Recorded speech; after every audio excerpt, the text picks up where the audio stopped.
The NHL trade and free agent rumor mill is starting to heat things up, and we also have some NHL signings to discuss today as well. We'll jump into all the latest news coming up next.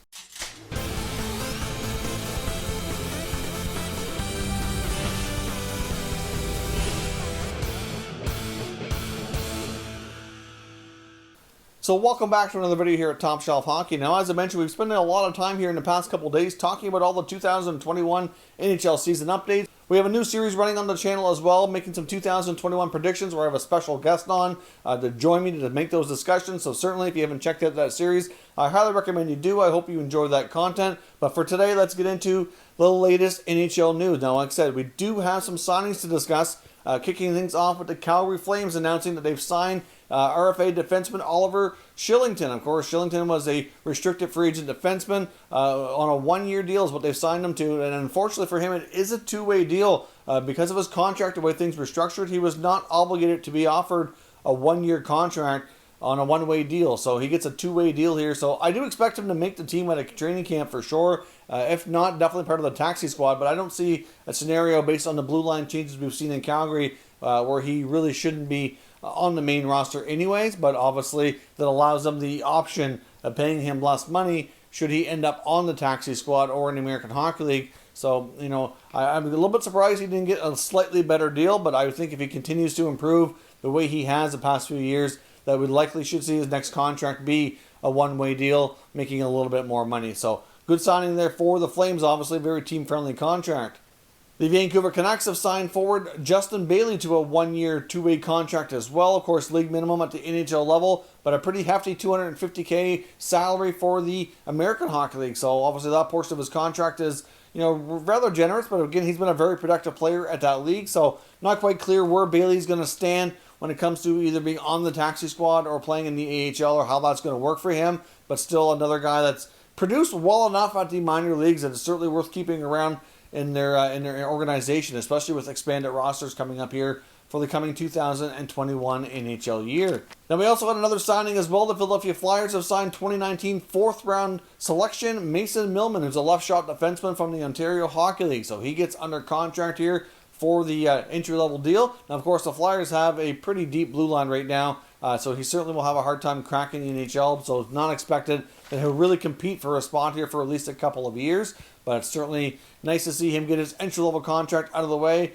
for a mid-round pick a year or so after being drafted. That's actually a pretty good accomplishment, so obviously the Flyers have been fairly impressed with his development here so far.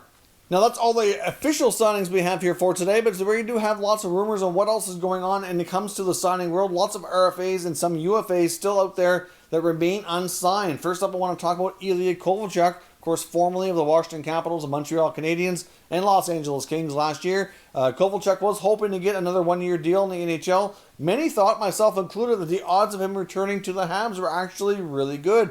During his time in Montreal, he was more productive there than he had been since his NHL return. Seemed to really enjoy the city, the teammates, and was overly productive. So many thought that when he left to go to Washington via trade at the deadline, that they kind of had a bit of a handshake agreement to come back and sign another deal, maybe for a little bit more than league minimum like they did before. But at the end of the day, that's never happened. And right now, we're hearing reports out of Russia that he is expected to leave the NHL because there doesn't appear to be any offers, and to sign a contract in the KHL, head back to Russia, and believe he's supposed to be joining Avant-Garde over there. So clearly that could be the end of the road for his NHL career. I would think where Kovalchuk's already left once, made a return, obviously didn't do the best, and now leaving to go to the KHL again. If he couldn't get a contract now, I would suspect this is the last we'll see of Kovy in the NHL for the remainder of his career, but we'll have to stay tuned to see for sure if that's indeed going to be the case. Now, of course, some other teams with some big-time RFAs that remain unsigned, and we're hearing words that the contract negotiations are starting to heat up, especially with the new season looming. Of course, training camps are going to be setting to open here in a couple of weeks' time. Mathew, Barzal, and Pierre Dubois, two of the game's bright young players. The Islanders and the Jackets, from what we've heard in reports here, don't seem to be too concerned. We know that in the Islanders' case, with Dubois retirement taking place and having that $6 million freed up through long-term injury reserve, will certainly benefit them in getting this deal done. And the same goes for the Jackets. Of course, they don't have such a tight cap situation that the Islanders did, but still getting Dubois locked up is extremely important. And as I mentioned before, some of these teams as well being able to carry a taxi squad will allow them to have less players if necessary on the main roster, which will reduce their cap hits and kind of make things easier for some of these teams trying to get last-minute signings in before the season gets underway. But right now we don't have any news to suggest that deals are imminent in those players, but reports out of both teams indicate that the contract talks are indeed heating up and are hopefully getting close. But we'll have to remain to be seen what happens. But both teams are confident they will get it done, and both players will be there at the start of training camp. Now, on the UFA side of things, we do have word that a guy like Mike Hoffman is generating a ton of interest, and as we get closer and closer to this 2021 season, as many as 6 teams having conversations with his camp on a new possible contract, although it seems unlikely that he gets anything but a 1-year contract. I mean, at this point, it's difficult to say what exactly the dollar figure ends up being. I would think he's probably hoping for that $5 to $6 million range, but he may have to end up settling for a little bit less due to many teams having the cap constraints. But like I said, as many as 6 teams are rumored to be involved. From what we know and have heard, it looks as though teams like the Bruins, the Jackets, and the Blues appear to be in the mix and having conversations. I don't know who all the teams are, but that information came earlier today, but didn't really give many details on who the teams were actually talking to. So we'll see what happens. But I know Hoffman certainly remains to be one of the top guys out there, as well as a guy like Granlund and Howla, etc. But we will get a pretty steady and fast and furious cycle of news here this week coming, leading into Christmas. And with camps opening not long after, I do suspect we'll get a bunch more signings and probably at least a few trades for teams to become cap compliant as we get ready for 2021. Now, heading into the NHL trade rumors I want to talk about today, main one we focus on the Vegas Golden Knights. Now, we've talked a lot about Max Pacioretty being the guy that the Golden Knights could look to trade to become cap compliant and give themselves more flexibility. And as time goes on, we've also heard that, you know what, maybe that Pacioretty deal is less likely. I do believe that they were gauging the market on Pacioretty, although it probably wasn't their first choice and preference for a trade. But now with Henrik Lundqvist announcing that he's going to miss the entire 2021 NHL season, that really leaves the Washington Capitals in a bit of a bind here when it comes to goaltending. Thankfully, they do have youngster Ilya Samsonov, who can come on and be a starting goaltender and really give them a lot of value and play a lot of games. But obviously, they would not have signed Hank if they were not concerned that they needed a veteran there to pair with Samsonov. Besides these guys, they do have a couple of guys in the American Hockey League who could certainly be, an option, but we're having to carry a third goalie on their taxi squad. That's going to take away one of those goalies, and they're also going to need somebody to play at the AHL level. So I really think the odds of them making a trade for a goalie are probably pretty good, and there's some people that think that they might have a long, hard look at Vegas goalie Marc Andre Fleury. Now, of course, that $7 million cap hit is going to become a bit of an issue, but in the case of the Capitals, they have a couple of contracts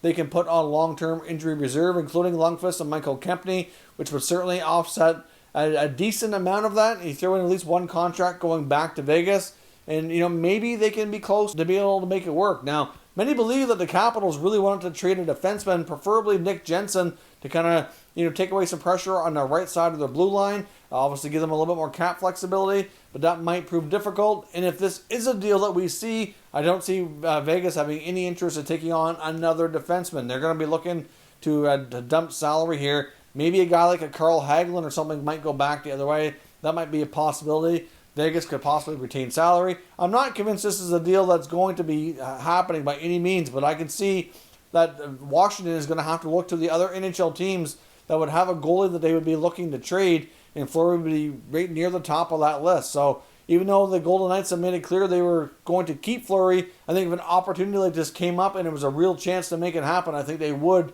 indeed pull the trigger and trade him. So we will see what happens. Could we see Fleury go to Washington? Could it be another goaltender? If you look around the NHL and you look at teams that are willing to make a trade when it comes to goaltending, I think the Capitals are going to be having talks with those teams and seeing what they can do. I mean, the trade for Fleury may not be the perfect fit, but it would give them that veteran guy like Lundqvist who could mentor Samsonov, still play at a decent level for a decent amount of games, But when it comes to the cap hit and what they would be looking to move to Vegas, that part wouldn't be the most favorable from the Capital side either. So it might not be very likely to happen. But you look around the league, there could be other teams out there as well that could be in a similar situation. But I don't think there's a ton of teams right now that are looking to probably trade a goalie. So difficult to say how the Capitals go ahead and handle this situation. But a trade seems much more likely given the lack of resources and players available through free agency at this point into free agency here before the season gets underway. So let me know your thoughts. How do the Capitals handle the loss of Henrik Lundqvist, and could they turn to a team like Vegas to make a trade to fill that void? Let me know your thoughts down in the comments, and we'll continue the conversation. If you're new to the channel, consider subscribing and turning on your notifications so you don't miss any future content, and give this video a thumbs up if you enjoyed it. I'd appreciate it if you did. As always, thank you for watching, and I'll catch you next time.